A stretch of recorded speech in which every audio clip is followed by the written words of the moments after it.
ನಮಸ್ಕಾರ. ಇದು ಮೈಸೂರು ಜಿಲ್ಲೆಯ KR ನಗರ ತಾಲೂಕಿನ ದೆಗ್ಗನಹಳ್ಳಿ ಗ್ರಾಮದ ಏತ ನೀರಾವರಿ ಯೋಜನೆ 1987ರಲ್ಲಿ ಇದು ಉದ್ಘಾಟನೆ ಆಯಿತು.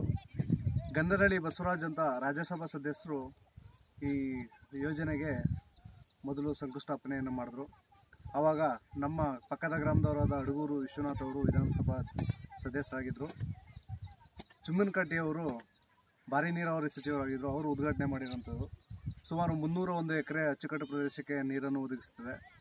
ಕಳೆದ 2 ಬಾರಿ ಬರಗಾಲ ಇದ್ದುದರಿಂದ ನಮಗೆ ನೀರು ಇದಾಗಿರಲಿಲ್ಲ. ಈಗ ಈ ವರ್ಷ ಒಳ್ಳೆ ಮಳೆ ಆಗಿರೋದ್ರಿಂದ ನೀರು ನಮಗೆ ಆಗುತ್ತೆ. ನಮ್ಮ ರೈತರು ಯುಟಿಲೈಸ್ ಮಾಡ್ಕೊಳ್ತಾರೆ ಅಂತ ನಾನು ಹೇಳ್ತೇನೆ.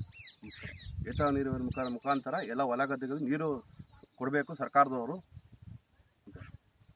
ಸಾಕಲ್ಲ? ಸ್ಟಾರ್ಟ್.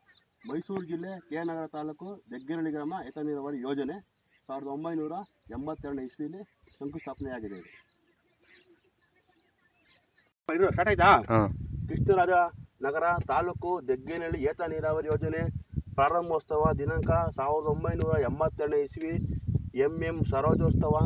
ಸಾರಿಗೆ ಮತ್ತು ಸಣ್ಣ ನೀರಾವರಿ ಸಚಿವರು H. ವಿಶ್ವನಾಥ್ BSc. ವಿಧಾನಸಭಾ ರಾಜ್ಯಸಭಾ ಸದಸ್ಯರು ಬಸವರಾಜು ರಾಜ್ಯಸಭಾ ಸದಸ್ಯರು. ಚುಮ್ಮನಕಟ್ಟಿ ಭಾರಿ ಮತ್ತು ವಿಧಾನ ನೀರಾವರಿ ಸಚಿವರು ಮಲ್ಲೇಗೌಡರು ಮಂಡಳಿ ಅಧ್ಯಕ್ಷರು. ಇದಕ್ಕೂ ಹಂಗೆ ನಾವೆಲ್ಲ ಕಾಣಿಸ್ತೀವಿ ಕಾರಣ ಮೇಲೆ ಫೋಟೋ